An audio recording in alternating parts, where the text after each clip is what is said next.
Hello YouTube. Hi, how's everyone doing? I'm just setting up. Welcome in. Holy sh! Oopsie. These are amazing! Okay, let me know in the chat box if you're live and you can see me and hear me.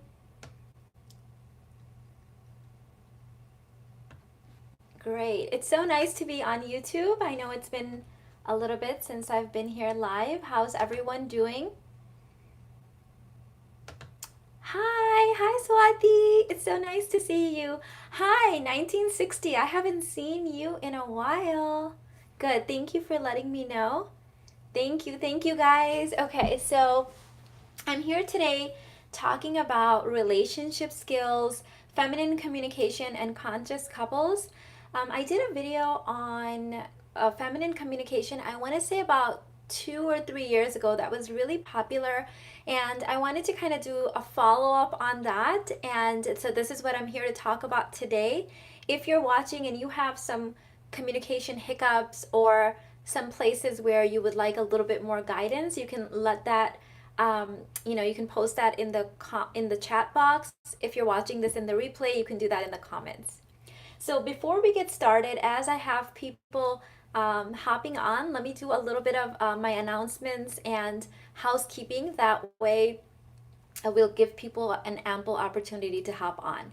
I know YouTube can take a little while to send out the notifications. So today I'm kind of obsessed with this right now, the live kombucha cola. It tastes just like Coke to me and it's super good. So that's what I've been enjoying. And they always have these like fun little messages on the caps, and my daughter always likes to collect these. So I have like a whole bunch sitting over here. Hi Ross, Shopaholic, Mimi, welcome in. So, quick announcements. So, Conscious Couples Intelligent Love Intensive is going at its second run, and it starts in September, but I've pre-launched it and there's a pre-launch early bird price. So I have listed in the description box and in the comments in case anyone wanted to go and take a look at it. I don't run this live very often, and I haven't done it this year at all. So if you're interested in the conscious couples and you want to do it live with me, this is a great opportunity for you to hop on. And then other than that, this Friday I am launching, or we're starting, it's already launched, but we've got our first session of the Hypnotic Sex program. Now, the Hypnotic Sex program is something that my clients were recommending and kind of wanting that I do.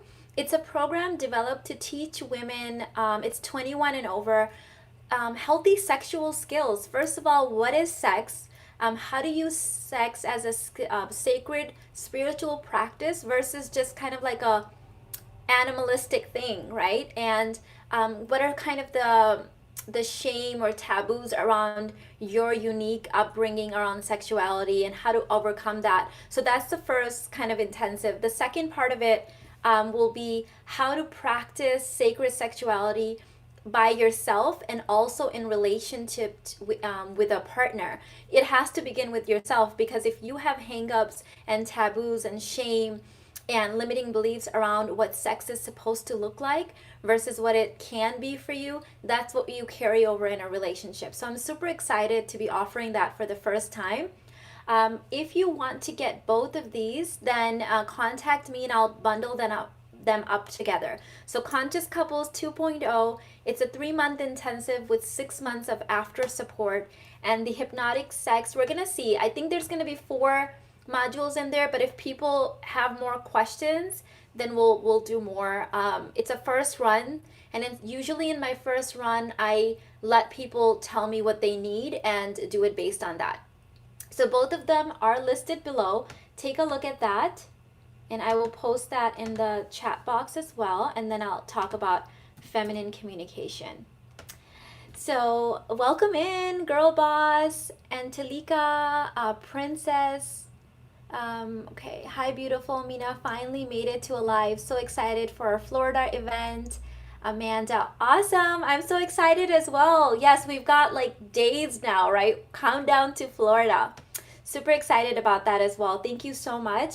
All right, so let me know in the chat right now, what are some communication hangups for you? Where do you get stuck? And this doesn't necessarily have to be in a romantic relationship, it can be in other relationships. So let me do a quick recap for myself. So, you know, being married now for 10 and a half years and looking back and being able to reflect all the things that I was being doing wrong, and also speaking to hundreds if not thousands of women on this topic every single day. This is my job. I do this all day long.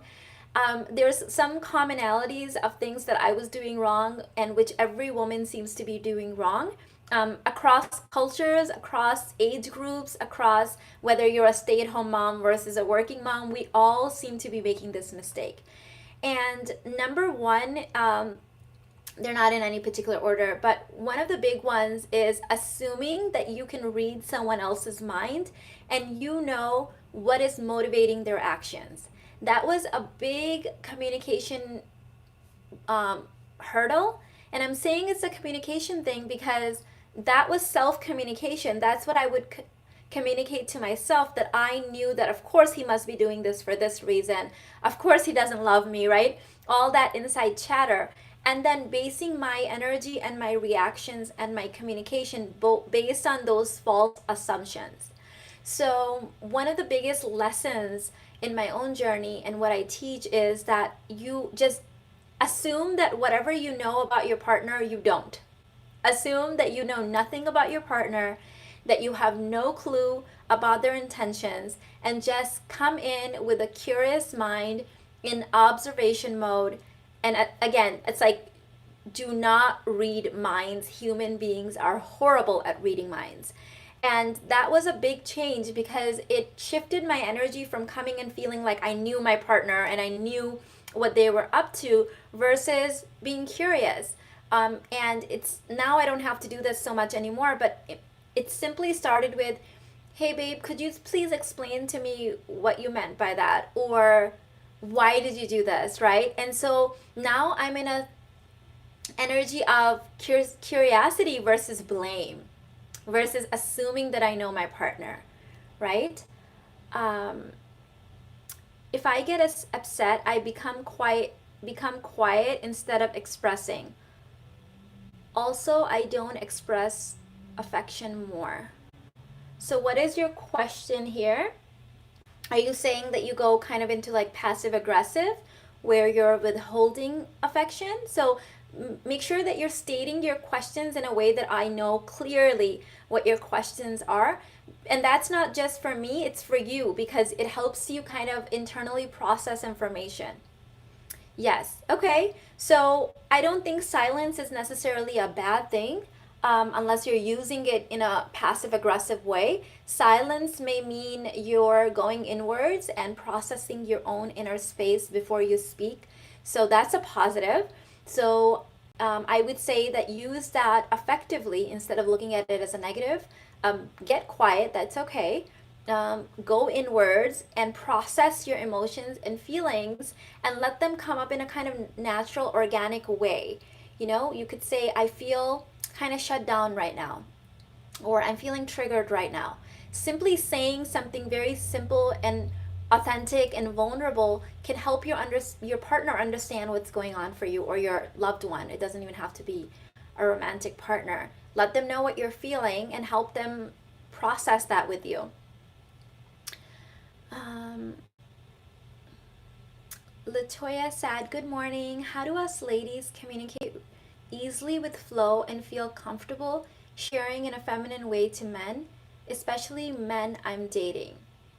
So the first I would say step of that would be that make sure that you're consistent in your communication with yourself. So you cannot be badgering yourself, not listen, like have mind chatter going on, bullying yourself with your mental chatter, and then show up light and playful and like easy on a date. So I talk about self mastery and excellence in a lot of my programs. And what it really means is that your energy needs to be consistent. So, for example, if you are one way at home with yourself in private, or one way with certain friends, and then you're trying to be a different way with men, that's going to be very evident in your energy that there's no harmony there, there's no balance, there's no self mastery, because it's going to show in your energy that that's not authentic for you. So the first step is write down how you would like to show up in the world, how you would like to communicate, and then start communicating that way with yourself. So, for example, if you end up writing down that you would want to be a graceful communicator, that you always want to speak the truth, that you don't want to gossip, that you don't want to say things that are untrue or mean, are you doing that internally? Does your self chatter, your self talk reflect that outer intention? So, your intentions, your behavior, your actions, everything needs to match up for your energy to radiate that which way you're trying to communicate. So if you're trying to be a certain way on a date, that will come across as you being inauthentic to the masculine and to everyone, because we read and communicate energy far more than we communicate via words. So one thing I always say is that imagine that you're living on a planet where words don't matter as much as our energy matters, because this is true. We are living on a planet where words don't matter as much. They do matter, but they don't matter as much as our energy does. So it needs to line up and be consistent. Sidobli, sorry if I'm mispronouncing your name, said, "Hi Mina, did you find your partner to not believe your curiosity when you first started to ask rather than assume? Can you give examples of how to be curious with myself first?" Ooh, that's a great one. Okay, so I'll answer the first question first. So this is a great question because it comes up often in coaching with one-on-one clients. Women are so afraid that if they break a certain pattern, like they've been doing something a certain way for 5 years, 10 years, 15 years, they have this fear that if they break that pattern, that their partner will see them as inauthentic or being manipulative in some way. And my answer to that is they may and they may not, right? Again, trying to control how someone sees you is a form of bigger manipulation.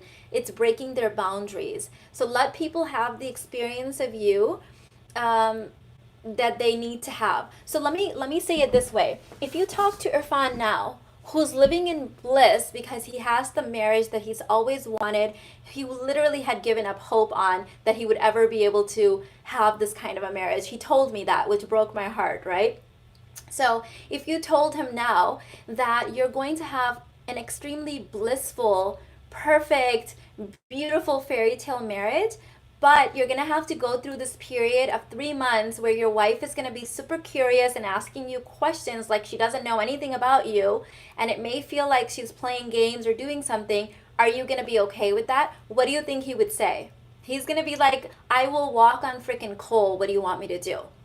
So yes, sometime when you pattern interrupt, for example, if you're in a pattern with your partner where you guys are passive aggressive with each other, and all of a sudden you stop doing that, there's gonna be a point where your partner will always like almost trigger you to try to do that, because that's what their subconscious has known to be like your pattern, like that's how you relate.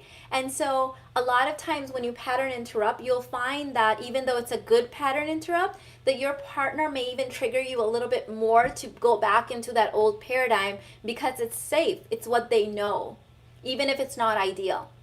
So assume that, yeah, they're going to be like, huh? This is different, right? So examples of that was that if my husband came home and he gave me a quick kiss versus like we do like 6 to 10 second long kisses when he comes home, right, from work. And like on some days he would come home and just peck me really quickly and go and start checking the mail. Now the old Mina would have gone in my head and would have been like, "Oh my God, what's up? Like he's ignoring me," right? Like that's just stupid, like mind chatter. But what I did in that moment would be let him have his time to like unwind and stuff, And then I would say, I was hoping for a longer kiss. Like, what made you? I feel like, and then he would respond back something that would shock. He would be like, "Oh my God, you won't believe the day I had today," or "I've been on back-to-back meetings all day long. I couldn't wait to get home and just like unwind and get comfortable." So you see, from his point of view, he was just having like a rough day at work, or like he was tired, and he was actually looking forward to coming home, changing his clothes, getting comfortable to spend more time with me. But I registered that as like he's hurrying up. So simple questions that I would ask would be things like assuming that I didn't know versus like attacking or like assuming that he was doing something out of bad intention. So simply saying like, "Hey, you didn't call me when you were traveling, and I missed you. My mind was playing all these stories. Can you tell me what was going on for you?" Simply being curious. So that was the first layer where I would even go internally and tell him a little bit. And then the second layer was I would skip the story and I would simply say, "Hey, babe, you know what was going on with you? Like I didn't hear from you." Like simply questions of like, what are you feeling? Like kind of like, can you explain this to me, right? So it's not with the energy of why didn't you hurt my feelings versus, "Hey, are you okay? Like what's going on? Do explain this to me." Is that making sense?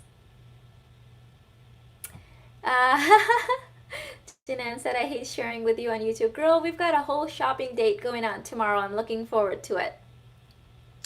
And then your second question was, can you give examples of how to be curious with myself first? This is such a good one. Oh my God, that's such a good question. Okay, so here's how I got curious with myself first. I would notice that certain repeat things would trigger me. And so I would start asking myself every time someone says da da da da da, or every time your partner does XYZ, why does it bother you so much? Why do you care? Why does it bother you? And not in a way of like, "Oh, screw it, like I don't care," but in the sense of what needs to be healed in you. Where is this coming from? Is it coming from your childhood?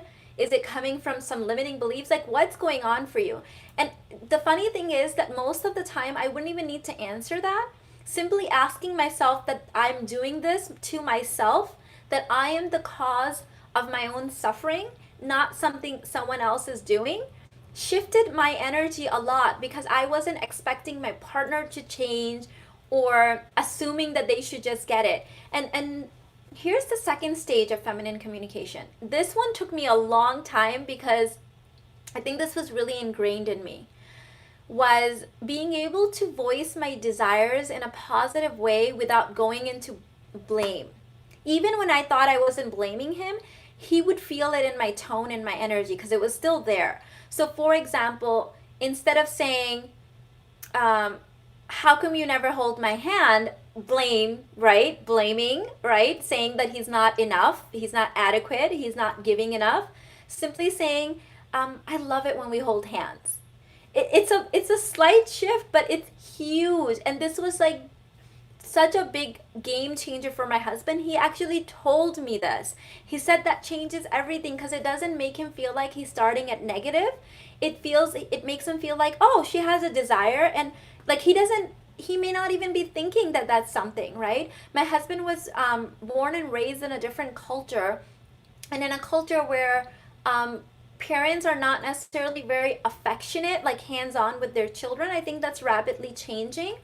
They love their children, but it's expressed in different ways. So my husband was praised a lot as a child, and even as an adult, his family praises him and appreciates him all the time, but there wasn't necessarily a lot of physical contact. So this is something that was new to him, and I'm born and raised in the US, so I have a very romanticized different view of relationships. Like I grew up with Disney movies and like, Hollywood, and it's very different here. So I had a certain way. But assuming that he doesn't love me because he's not doing it my way is very different than saying, "Oh, maybe he doesn't know. Can I just voice my desire in a positive way?" And let me be honest with you, this took me a long time.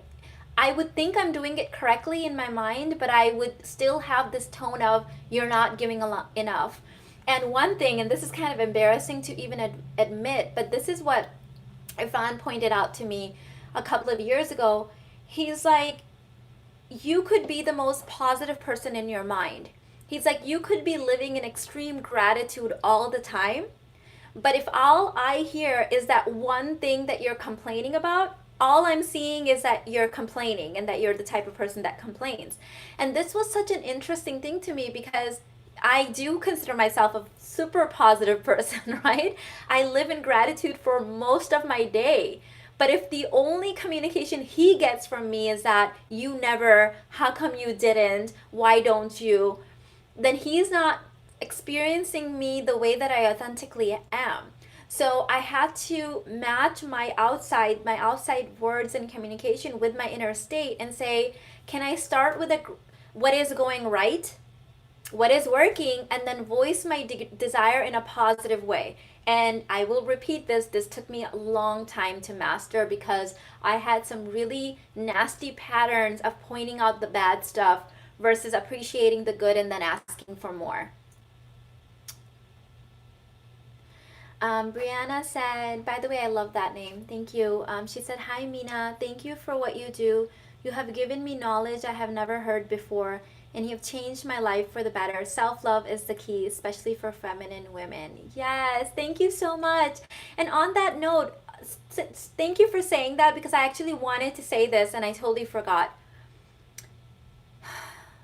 Relationships are so important to women and to men, but more to women. They lay like the foundation and fabric of our existence. And yes, they're very important to men as well, but they're more purpose driven and we're more love driven. So um, it's our highest alignment with being is love and relationships. However, think of it. Who did you learn how to relationship from? Who taught you what a relationship is supposed to be? What is love? How a normal, healthy relationship looks like? No one, right? I mean, I know that I learned what to do or what not to do from watching my parents. Well, here's the problem with that, right? Most of us do. My parents were immigrants. They were from a different culture, right? So a lot of their relating does not apply to my romanticized American version of relationships.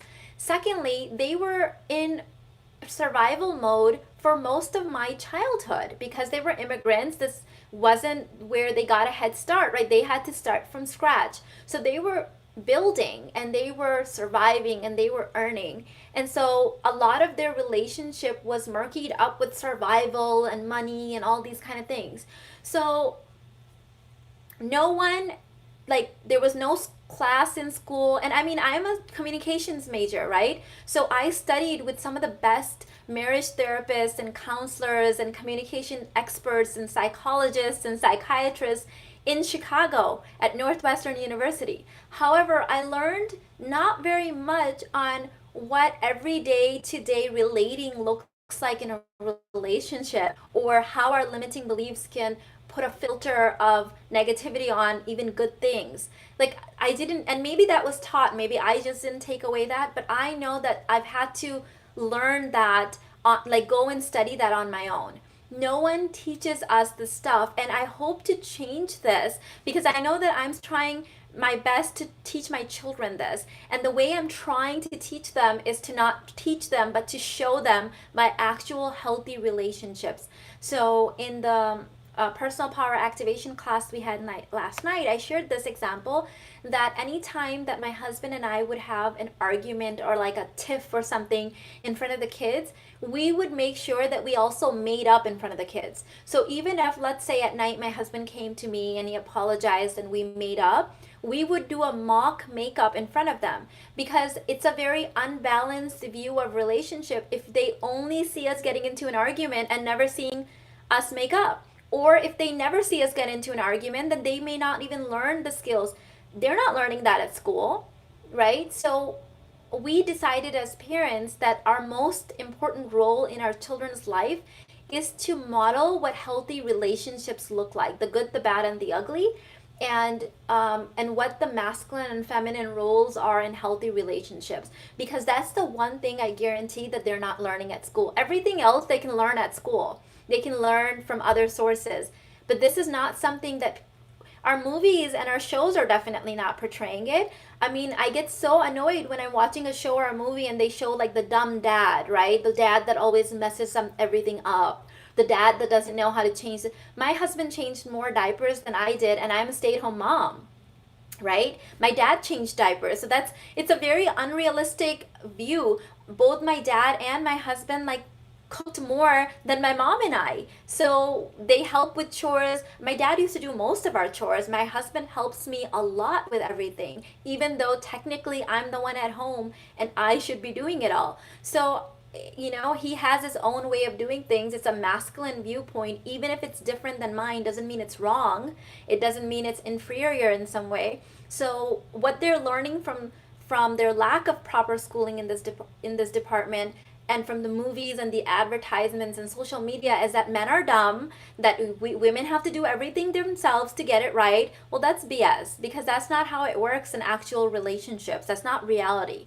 So the best thing, the best lesson that I can teach my children as a woman, as a mother, as a wife, is what healthy relationships do look like and how they honor both the masculine and the feminine. And they're different viewpoints of the same system. They're not, one isn't superior than the other. So making sense for you guys? So you really have to invest in this, right? And this is why I show up doing these programs, doing these intensives. That's why I'm so passionate about this work. It's because it's changed my life. If I had known that this was like, I spent, you guys don't even want to know how much on my university education, right? I mean, close to $100,000.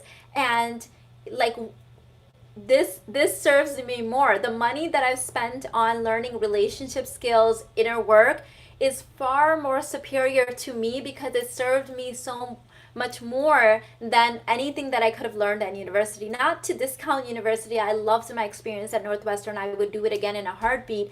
But again, I wish that I had known this then, so I would have invested in this as well. So I'm gonna post it again. I have 2 intensives that are starting, one on Friday, the hypnotic sex, and then the conscious couples 2.0 intensive, which is it's my most advanced relationship intensive, and it starts in September, but there's a pre-launch price right now going on. So any other questions coming up for relationships for you guys? So one of the other major things I'm going to say is that know your communication patterns and break them, and be willing to be really vulnerable to break them. So let me give you an example of one that I had. So anytime, this is previously, now we've learned very healthy relationship communication skills, and we can avoid these things before they happen. But previously, anytime my husband and I would get into an argument, we would be like going at each other, it would escalate, and then I would walk away. That was a pattern for me, that I would leave the conversation and walk away.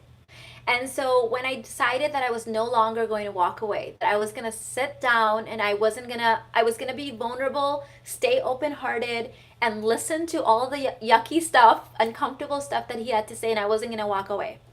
Well, the first few times I did that, that was a pattern interrupt. So my husband was used to saying a certain things and then having me walk away, right? So then we wouldn't talk for like a couple of days until he came and apologized, and then it was like, okay, everything's fine now, for another 6 months, and then we repeat the fucking process again, right? So the first time I did it, he's not used to that. So he said a certain things, and he was hoping that I'd get up and walk away. I didn't. I sat down and got even more comfortable in the chair on the couch in our bedroom. Then he said something a little bit more mean, hoping that this would be it, and then he can freaking like have his moment, and like I wouldn't be talking to him. And guess what?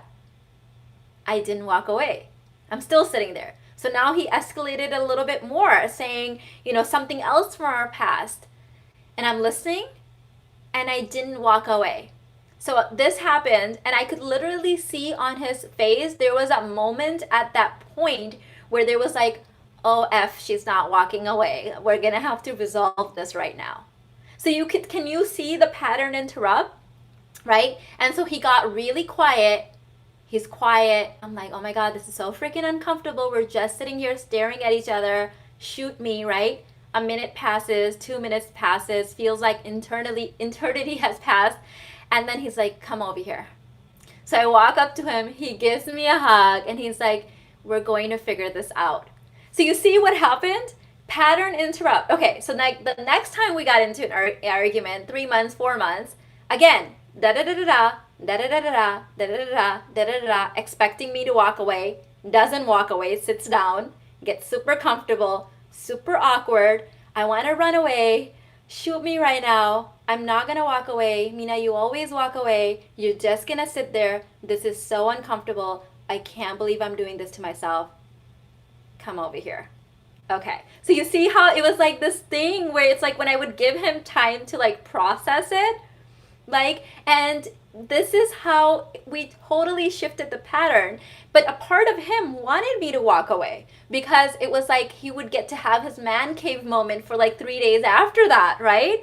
And it's like, oh, we don't have to resolve anything. Resolving stuff is vulnerable. Talking things out is vulnerable. We weren't used to this, but simply by making the decision of not walking away, I changed the entire dynamic of the relationship.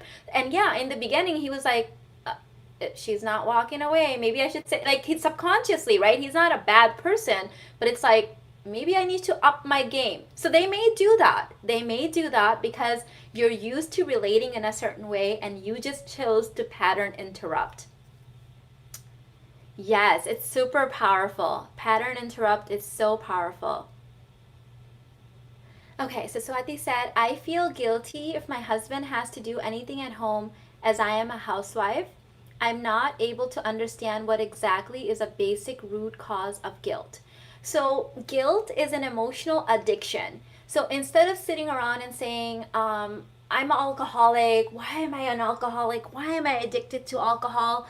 Why can't I get, if you simply just said, oh my God, I'm addicted to alcohol, I'm just making the intention to get over this. So guilt is an emotional addiction. And if you, here's how powerful emotional addictions are, that if you, even if that situation, let's say, I'm just going to make this up, but let's say that you have an emotional addiction to guilt and you feel guilt every evening at 7 p.m. because something happens. I'm just totally making this up. And let's say that you pattern interrupt and you decided to not do that thing that makes you feel guilty at 7 p.m. You would find your brain, because it has the emotional addiction to it, would find a thought from your past or something else to trigger that guilt because you have an emotional addiction to guilt. So simply say, I am addicted to feeling guilty and I no longer want to have this guilt. That's it. You don't have to dissect it. You don't have to decode it. And there is a different side of it. You are robbing your man of his natural ability to want to provide for you and protect for you. And what I see in my coaching is that men have this innate need, right? It's an evolutionary need to protect and provide for people, and especially the women that they love. If you do not give them ample opportunity to do this, they still have that need. And a lot of these men will end up doing a lot more stuff for their family, for friends, for community members, for their coworkers, because they still have this need to provide and protect and feel the appreciation and the respect that comes out of that. So if you're not letting him do that at home because you feel guilty, you have an emotional addiction to guilt, he's going to find other ways to do that, and which may be great, but why not allow him to have that space in your relationship? So get over the emotional addiction of guilt by choosing to pattern interrupt.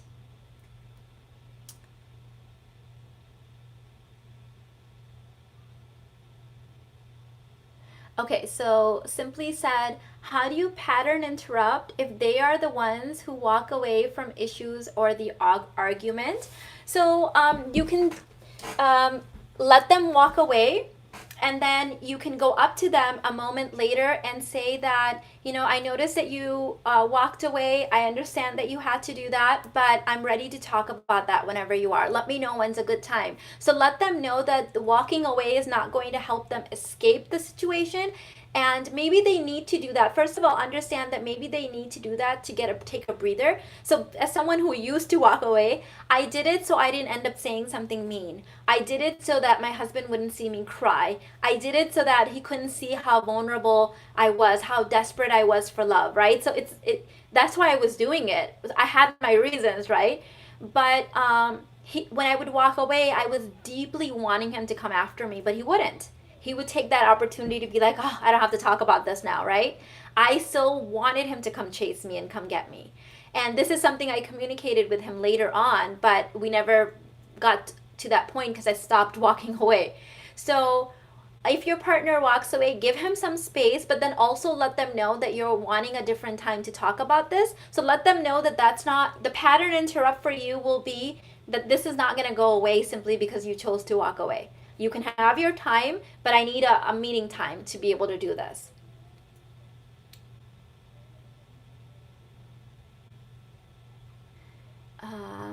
Princess said, how do I pattern interrupt when I'm used to defending myself when I get judged by close family? So this is the work, this is inner work. I talk about this in my High Value Worthy Woman Toolkit program. It's my entry level inner work program, and really you're going to have to start shifting a lot of your inner need for approval, need for security, need for control. And so this begins with inner work. There's no like easy kind of bypass for that. Let me post the link for the High Value Worthy Woman for you, my toolkit.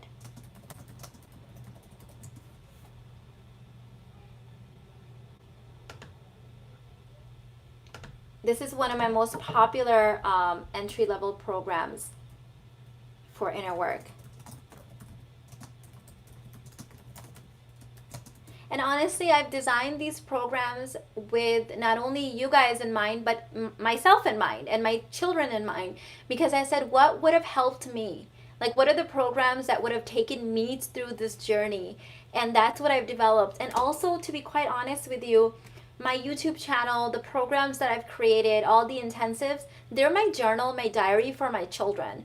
If God forbid, if something were to happen to me, or even in the future when my children wanted support, they would have my YouTube videos, all these programs, all these things to kind of help them through the journey, right? If they ever decided to use that. So they're really created with that in mind. This is the advice, it's the deep inner work that I've done, and also what I would hope for my children.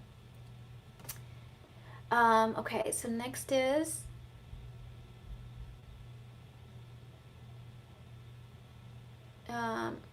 so Khadija said, I am a stay-at-home mom and wife, and when my husband is at home and he's maybe watching TV or just doing his stuff, should I go doing my stuff too or join him?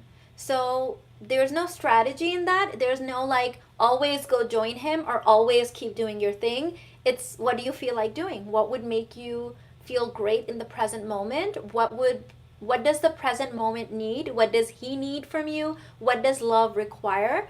And this is the work that I talk about in the conscious couples, that there's no strategy. There's only, can I be in the present moment and see what is required? So for example, if my husband's watching TV, which he never does without me, like he'll always invite me to watch with him.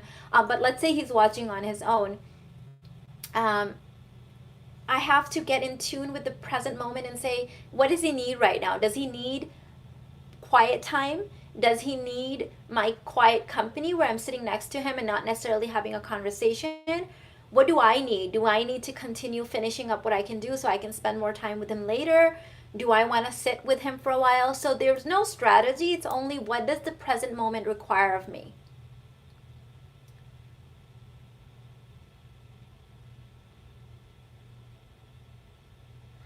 Estelle said, my sister gets triggered so easily. She's always thinks everyone is out to get her. How can I pattern interrupt with her or communicate better? So let her have her own experience of life. When she gets triggered, Don't judge her that she's getting triggered right now. Be in your heart center, send her loving vibrational energy. And when you notice that she's getting triggered and it may have been something that you said, just reach out to her, hold her hand, say, I love you. Walk away if you need to. Let her have her own experience. Pattern interrupt, and these things are more. This is all inner work. It's inner space, and we cannot do this for someone else. We can send them our healing energy by holding that space of non-judgment for them and being present with them, but we cannot do things for other people. So just know that she needs to have this experience, and when she's ready to learn, you can be a role model in her life by not getting triggered yourself, working through your triggers, but don't expect or an outcome from her, because then it's like we're going into controlling mode. Controlling, fixing, all that kind of stuff. Right?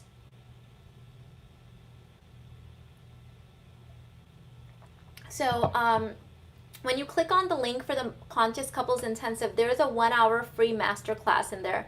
I'm sure most of you guys have already seen this by now, at least my older followers.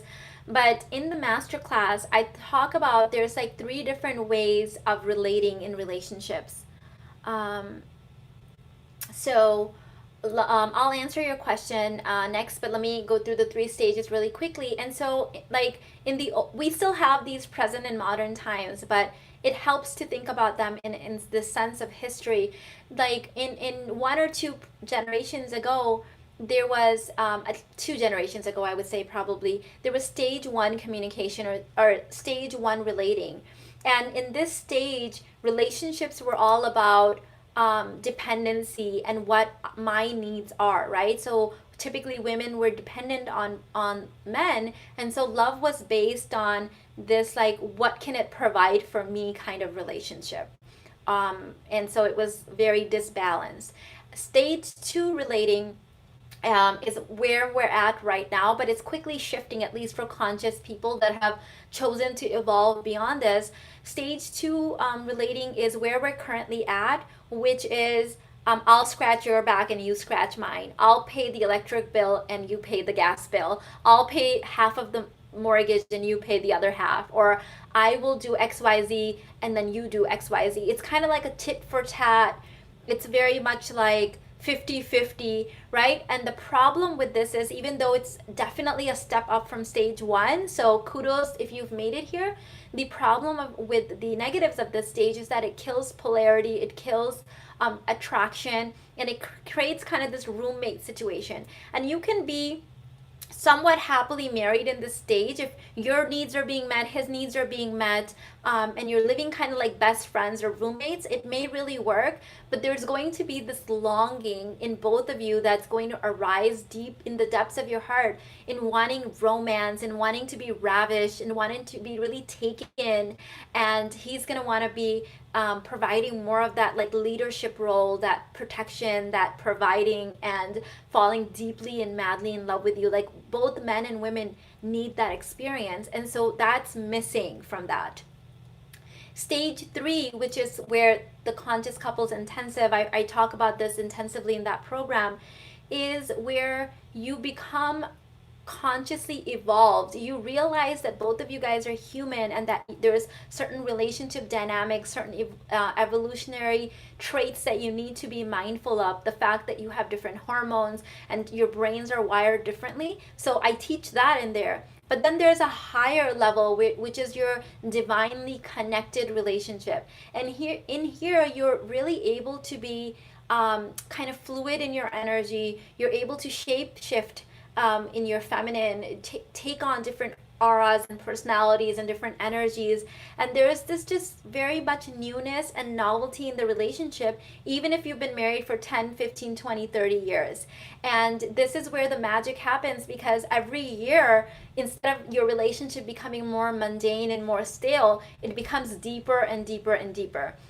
So in this intensive, there's 9 it's 9 total months of support, 3 months intensive, 6 months after support.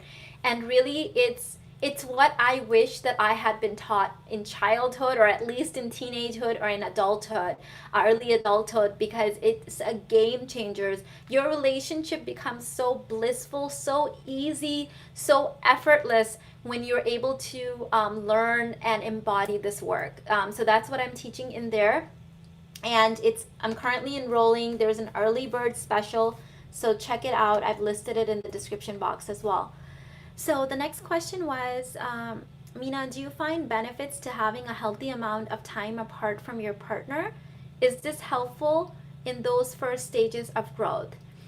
It's super, super effective. However, it's not absolutely necessary with the work that I teach. So it's effective in the way that time apart, some people take this as like you have to take separate vacations or things. Like we don't do that. But some people need that, so I get it. However, time apart in the sense that you're not emotionally entangled with each other all the time. So you have hobbies that you participate in, and even when you're at home, there's time apart because again, you're not emotionally entangled. Emotionally entangled means I'm here in my room pretending to read a book or pretending to play with the kids, but my mind is wondering what he's doing. How come he's not coming? How come he's not taking me on a date? He can still feel that as a hook on him. And even men report that even when they're in different countries, they can feel their partner thinking about them. It's like they have an emotional hook on them. So in the work that I teach, you don't necessarily like need time apart, actual time apart. It's like consciously done. It's an energetically untanglement. For example, I can be sitting in the same room as my partner, and I can unhook myself from his energy and radiate and come with like this novelty and newness, and he will start looking at me as if he's never seen me before. So remember, we're energetic beings having a human physical experience. So when you learn to move your energy, shift your energy, some of this work we're doing in person in the Florida intensive.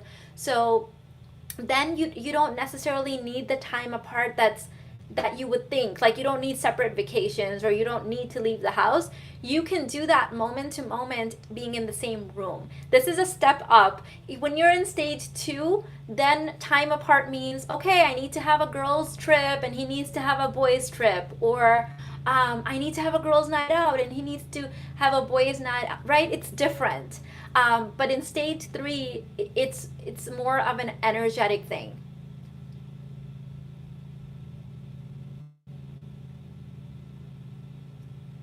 Um, it's true, but again, that's a stage 2 thing. So she said, I always say give them time to miss you.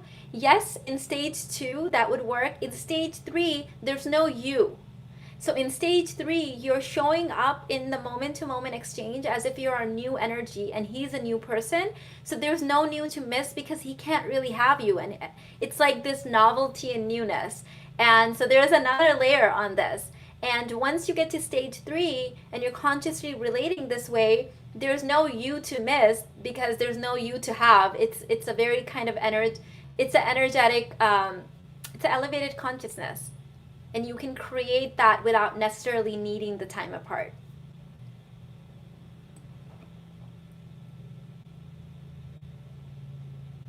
Because a lot of times when you're in stage 2, you're forcing the masculine to do something that doesn't come naturally to him, the whole tit for tat thing, right? And that uses up a lot of energy for him. And because it uses up a lot of energy for him, he needs a lot more time away to get over that. But when you're in stage 3 consciousness, they're magnetized towards you. Your energy is so different. They're not using up a lot more energy when they're in your presence. So they don't need that time apart to get over anything. Wow, thank you. I never heard that before, and I want to learn the novelty. So that's the work of the conscious couples. I've got the 2.0 going on right now. It's really a different way of relating, and I highly encourage you. If this is calling out to you, there is a payment plan. You can scroll down. There is an early bird's price right now. This work is literally life consciousness changing. I can't talk about it enough. Gia said, what advice do you have for single ladies? So ask me more of a direct question. In what way? I've got tons of advice for single ladies, and I have a program, dating advice for modern dating for mature women. And in the word mature, I'm not necessarily meaning age, I mean conscious maturity. So I do have that, and I'll post it, but ask me more of a direct question, and I'll be able to answer that for you. Oopsie.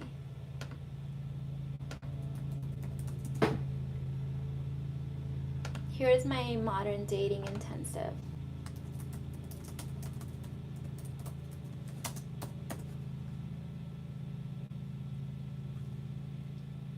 But yeah, if you have like a question regarding communication or anything, ask me more directly and I'll be happy to answer.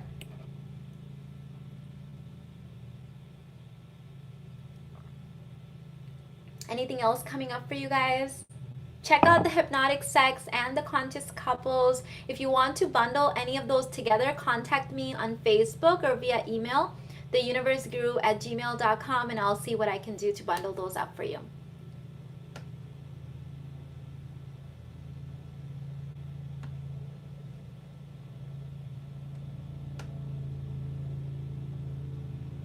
I'll hang out couple minutes more if anyone, in case someone's typing up that question or anything else. So to recap, make sure that you are consistently communicating. Means your intentions for your communication, your inner communication, and your outer communication all matches.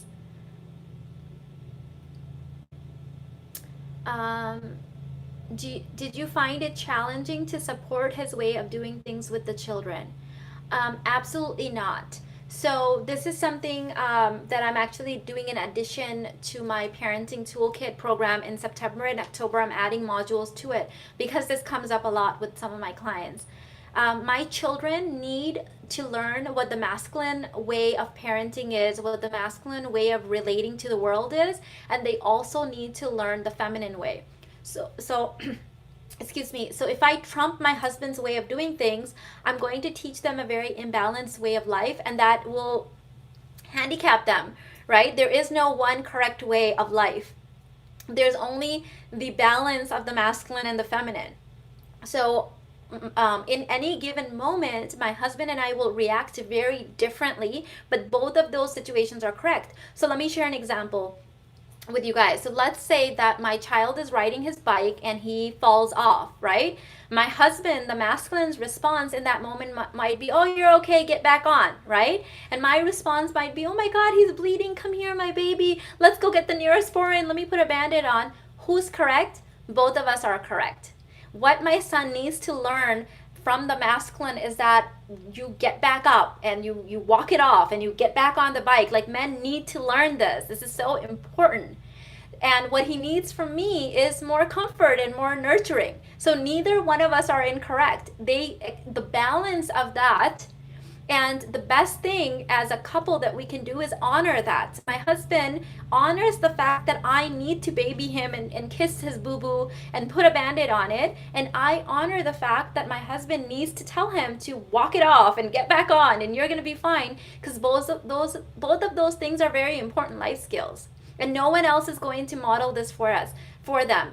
I have to do it. Irfan has to do it. How to communicate to family members who constantly question you that you are not making right decision to move to a country. I know I'm right, but how to tell them in a polite way. So are you sure that you're okay with it? If your energy doesn't match, right, that's when people tend to probe and question it repeatedly, because something in your energy is reacting to their questioning. If you are not 100% sure, people can read that energy and they can penetrate it. So the first thing to do is use that as guidance. When someone questions you and you get triggered, say, okay, is there a part of me that's not 100% sure? You know, is there a part of me that's not vibrating at this like knowingness? And that's okay. So the second time they do it, you can simply say, you know what, you're probably right. There is a part of me that's questioning this decision too. Thank you for pointing that out. But I really need to do that right now. Thank you so much for your support. It feels so good to know that if this doesn't work out, that I can always come back home. Simple, you're acknowledging that they love you. You're acknowledging that they're picking up on some energy that may not be right in you. Right? Another way, let's say that your energy is 100% and they say this and you go back and you're like, yeah, I feel good with this decision. I'm 100% sure. Then your response may be the next time they bring it up, say, I feel so loved right now. I know you care about me so much. I really need to do this. I really very different energy than getting triggered and feeling like no one has to support your decisions. No one has to.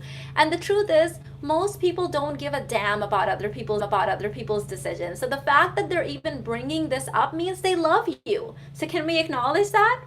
Can we acknowledge the fact that there's people out there that don't have, I read this quote the other day that one of the most important basic human needs, is to know that someone's waiting at home with them if they don't come home. So the fact that someone cares about you and is questioning this, so lovely. So acknowledge that instead of resisting it. She said, I'm not 100% sure. I knew it, because when you're not 100% sure, people can see that energy imbalance, and then they'll question it and they'll keep asking you. So be vulnerable. Say, you're right. This is so scary. You're right. This is so scary. This is one of the scariest things I've done, but I need to do this. But thank you for your support.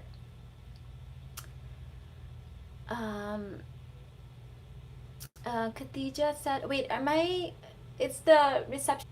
Khadija said, wait, it's the reception still good? I think there's something going on my end. Okay.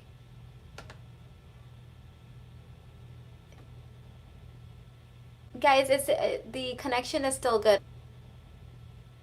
The connection is still good, right? Okay, another question. We live with my father-in-law, and him and my husband don't get along that well. So when I know my husband has done something he doesn't like, I get so scared because he shouts a lot. I don't know what to do. So who shouts a lot? Your husband or your father-in-law?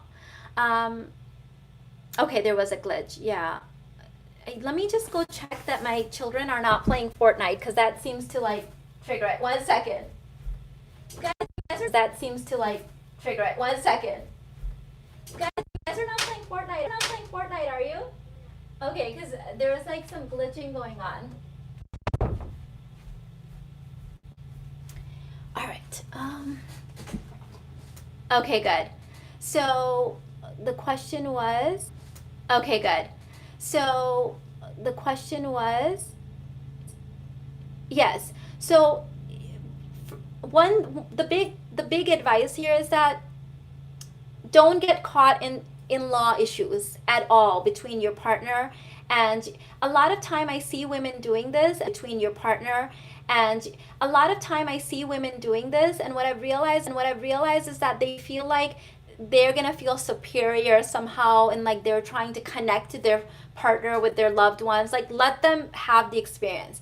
However, because your father-in-law lives with you, this your because your father-in-law lives with you, this your domain. You and your partner are the king and queen of your house, even if you're entertaining other guests or they're living with you. So the first thing you have to do is I talk about this in the 90-day relationship rehab. There is a whole module in there on difficult in-laws. And I would really advise for you to take a look at that, because I talk in there about how you and your partner are the king and queen of your domain, and everyone else is an outsider. Your children are the queen of your domain, and Everyone else is an outsider. Your children are an outsider in your unity. Your in-laws are an outsider. The jobs are an outsider. And you deal with all outside things jointly. This doesn't mean anyone's excluded. It means that they're included, but that you set the rules. It means that they're included, but that you set the rules, both of you, the king and queen of the domain. So you talk with your partner and you let them know what's working for you and what's not working with you without blame, without shame. Ask for their advice. So if this was me, and I would go back and I would say, first of all, their advice. So if this was me, and I would go back and I would say, first of all, am I okay with my father-in-law living with me? Is that something that needs to change? And let's say the answer was like, okay, that's fine. However, that whole screaming thing is not working for me. So then I would go to my partner and say, hey babe, so then I would go to my partner and say, hey babe, I love having your dad around, and I know that you guys have kind of a difficult relationship. What do you think we can do about the screaming and the yelling though? Because that really upsets me, and I just want to make sure that we have a comfortable comfortable, safe, open environment in our home. Like, could you help me brainstorm? Like, what could we do? So whatever you allow, that's what other people do.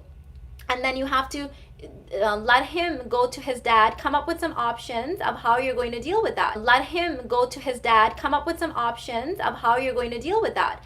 In the beginning, it may be that both of you get up and walk away, or you walk away and he talked to dad and says, Dad, that's not okay. And it may take a couple of tries because dad's probably been doing this all his life. Because that's a pattern for dad's probably been doing this all his life. Because that's a pattern for dad, but you have to pattern interrupt. And so first is you and hubby getting on the same page. Oh, you know what? I'm so sorry. Let me go ahead and end this here, and then we will go. You know what? I'm so sorry. Let me go ahead and end this here, and then we will go ahead and I'll do another live stream soon. But thank you so much for joining me. Check out the Conscious Couples and Hypnotic Sex program. It's linked in the description box. I apologize for the glitch. I'll let you guys go. Thank you so much. Bye. I apologize for the glitch. I'll let you guys go. Thank you so much. Bye.